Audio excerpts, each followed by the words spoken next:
Ang sumunod po kay Victor ay si Ate Lisa.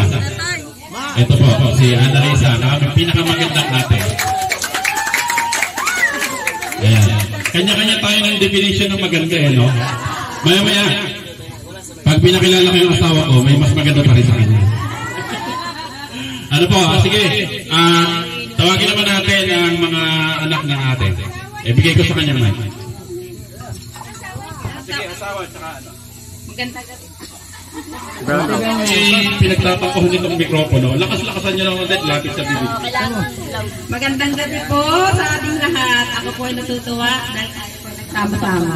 Gandang gabi din naman. Yes, mas maganda pa sa gabi. Tatawagan ko po ang aking nag-iisang asawa.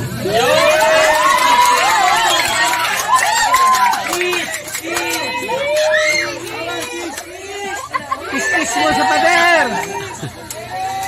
At sunod po, tinatawagan ko ang aking panganay. Ay, may video. Paalak pa. Sunod po ang aking padalwa, si Kuya Bendon. Si Raymar. Ito si Mayan, yung panganay. Patatlo po ay si Giancarlo.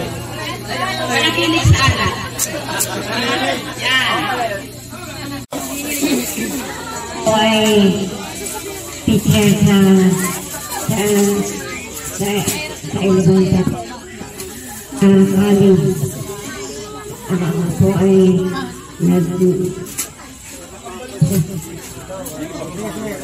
nakatapos ang aking anak sa pamagitan ng pagpapaanak.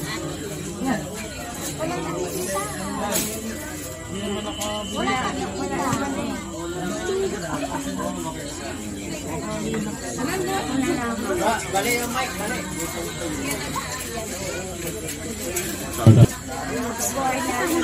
Pulutan sa Saint Agustin.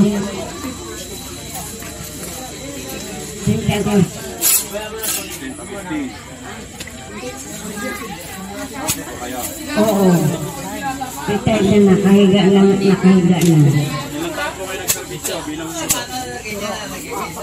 Sana 1921